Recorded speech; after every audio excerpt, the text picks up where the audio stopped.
Araw-araw na mga salita ng Diyos.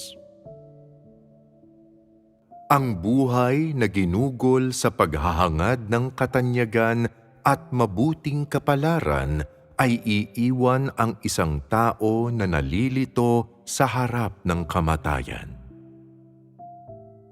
Dahil sa kataas-taasang kapangyarihan at paunang pagtatalaga ng lumikha, ang isang malungkot na kaluluwa na nagsimula ng walang anuman sa pangalan niya ay nagkakaroon ng mga magulang at isang pamilya ng pagkakataon na maging kasapi ng sangkatauhan, ng pagkakataon na maranasan ang buhay ng tao at makita ang mundo. Natatamo rin ng kaluluwa na ito ang pagkakataon na maranasan ang kataas-taasang kapangyarihan ng lumikha, na malaman ang kahanga-hangang paglikha ng lumikha, at higit pa riyan ay ang malaman at magpasakop sa awtoridad ng lumikha. Subalit hindi tunay na sinasamantala ng karamihan ng mga tao ang pambihira at madaling lumipas na pagkakataong ito. Inuubos ng tao ang panghabang buhay na halaga ng enerhiya sa paglaban sa kapalaran. Ginugugol ang lahat ng kanyang panahon sa pagiging abala para buhayin ang kanyang pamilya at nagpapabalik-balik sa pagitan ng kayamanan at katayuan. Ang mga bagay na pinakaiingat-ingatan ng mga tao ay ang pamilya, salapi at katanyagan, at itinuturing nila ang mga bagay na ito na pinakamahalagang bagay sa buhay. Lahat ng tao ay nagrereklamo tungkol sa kanilang mga kapalaran, subalit isinasantabi pa rin nila sa kanilang mga isip ang mga usapin na pinakamahalagang suriin at unawain. Bakit buhay ang tao? Paano dapat mabuhay ang tao? Ano ang kahalagahan at kahulugan ng buhay? Gaano man karaming taon sila magtatagal, ginugugol lamang nila ang buong buhay nila sa pagiging abala sa paghahanap ng katanyagan at mabuting kapalaran, hanggang sa lumipas na ang kabataan nila at maging matanda at kulubot na sila. Nabubuhay sila ng ganito hanggang sa makita nila na hindi mapapahinto ng katanyagan at mabuting kapalaran ang pagdausdos nila tungo sa katandaan, na hindi maaaring punan ng salapi ang kahungkagan ng puso, na walang sino man ang malilibre mula sa mga batas ng pagsilang, pagtanda, pagkakasakit at kamatayan, na hindi matatakasan ninuman ang kapalarang nakalaan sa kanila. Tanging kapag napilitan lamang silang harapin ang huling sugpungan ng buhay nila, tunay na nauunawaan na kahit na magmay-ari ang isang tao ng napakalaking kayamanan at napakaraming ari-arian, kahit marami siyang pribilehiyo at may mataas na katayuan, walang sino man ang maaaring makatakas sa kamatayan, at bawat isa ay babalik sa kanyang orihinal na posisyon. Isang nag-iisang kaluluwa na walang anuman sa pangalan niya. Kapag ang isang tao ay may mga magulang, naniniwala siya na ang kanyang mga magulang ang lahat. Kapag ang isang tao ay may ari-arian, iniisip niya na ang salapi ang pangunahing sandigan niya, na ito ang pinagkukunan ng ikabubuhay ng isang tao. Kapag ang mga tao ay may katayuan, mahigpit ang pagkapit nila rito at isasapalaran nila ang kanilang mga buhay dahil dito. Tanging kapag bibitawan na ng mga tao ang mundong ito, nila matatanto na ang mga bagay na pinaggugulan nila ng kanilang buhay na kamtin ay parang mga dumaraang ulap lamang. Wala sa mga ito ang maaari nilang panghawakan, wala sa mga ito ang maaari nilang isama, wala sa mga ito ang maaaring maglibre sa kanila mula sa kamatayan, wala sa mga ito ang maaaring magbigay ng makakasama o aliw sa isang malungkot na kaluluwa sa pagbabalik nito. At higit sa lahat, wala sa mga ito ang maaaring magligtas sa tao at magbigay sa kanya ng kakayahan na malampasan ang kamatayan.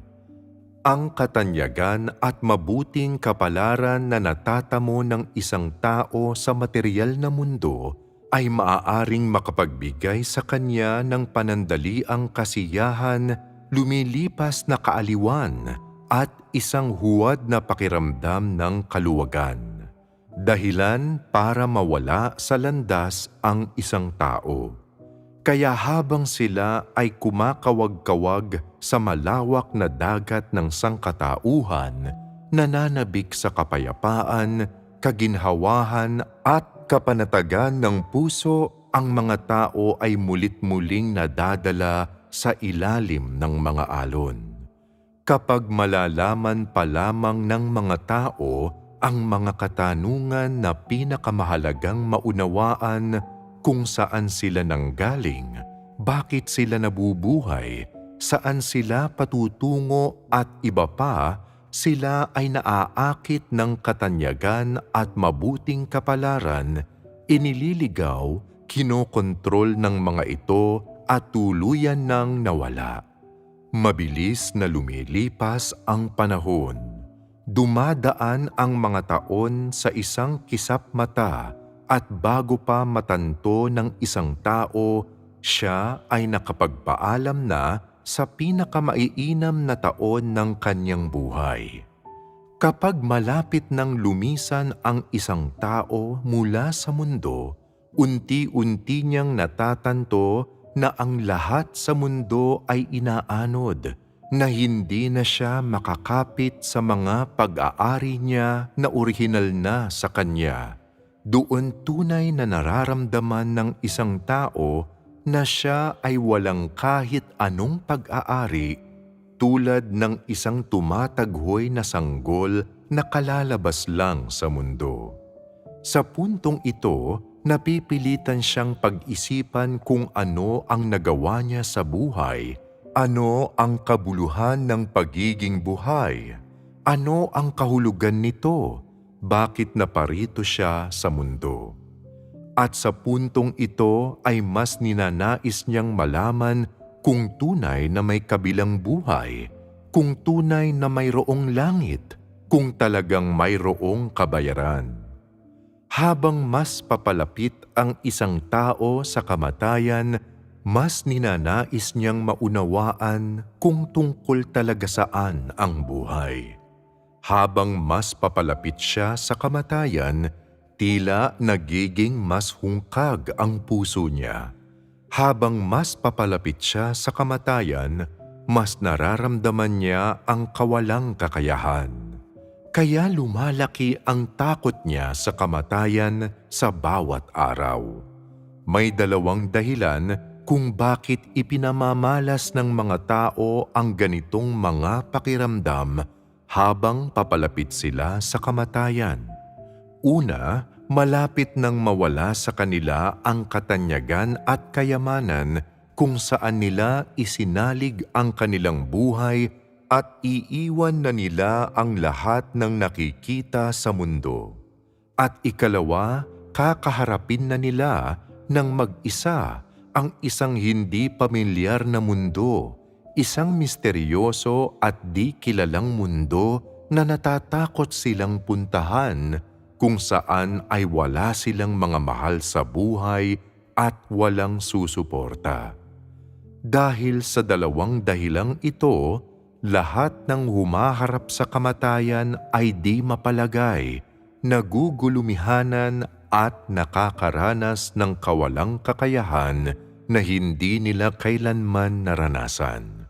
Kapag ang mga tao ay talagang nakarating na sa puntong ito, ay saka pa lamang nila matatanto na ang unang bagay na dapat maunawaan ng isang tao kapag umapak sila sa mundong ito ay kung saan nanggaling ang mga tao, bakit buhay ang mga tao, sino ang nagdidikta ng kapalaran ng tao, sino ang nagbibigay at may kataas-taasang kapangyarihan sa pag-iral ng tao.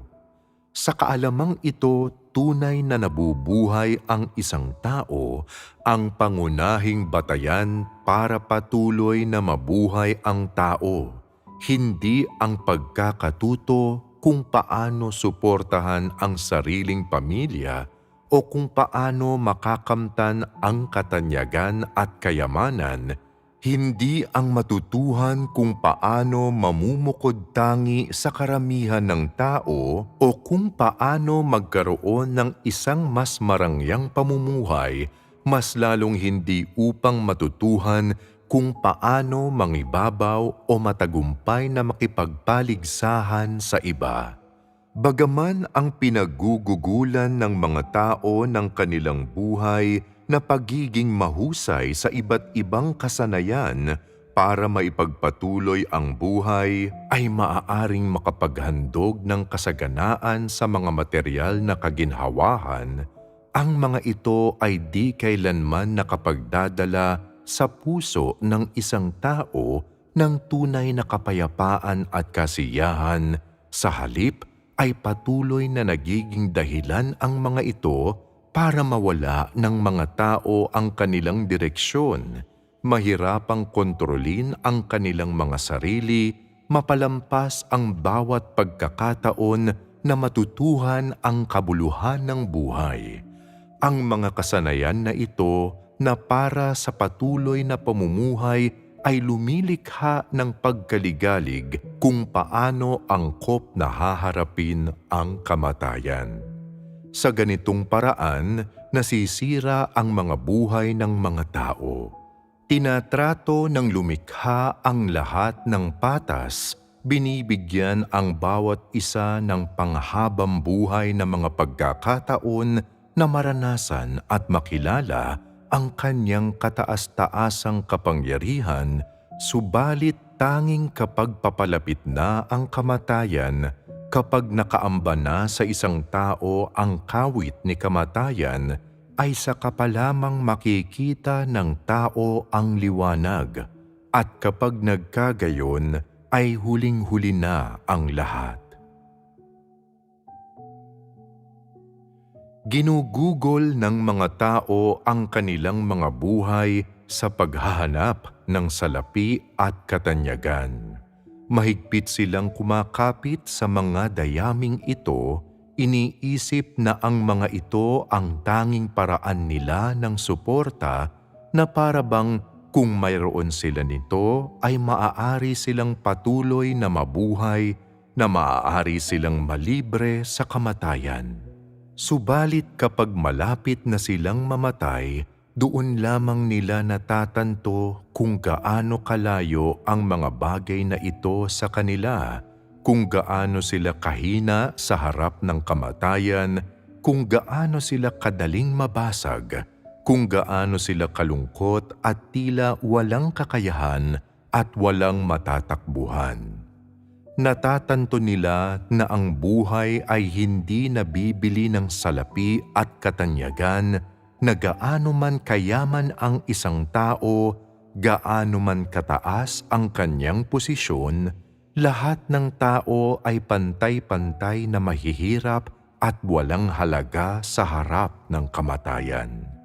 Natatanto nila na hindi nabibili ng pera ang buhay, na hindi mabubura ng katanyagan ang kamatayan, na alinman sa pera o katanyagan ay di makapagpapahaba ng buhay ng isang tao ng kahit na isang minuto o kahit na isang segundo. Habang mas lalong ganito ang nararamdaman ng mga tao, lalo nilang ninanais na patuloy na mabuhay. Habang mas nararamdaman ito ng mga tao, mas kinakatakutan nila ang pagsapit ng kamatayan. Tanging sa punto lang na ito nila tunay na napagtatanto na ang kanilang mga buhay ay hindi sa kanila, hindi sa kanila para kontrolin at walang sino man ang makapagsasabi kung siya ay mabubuhay o mamamatay. Ang lahat ng ito ay wala sa kanyang kontrol.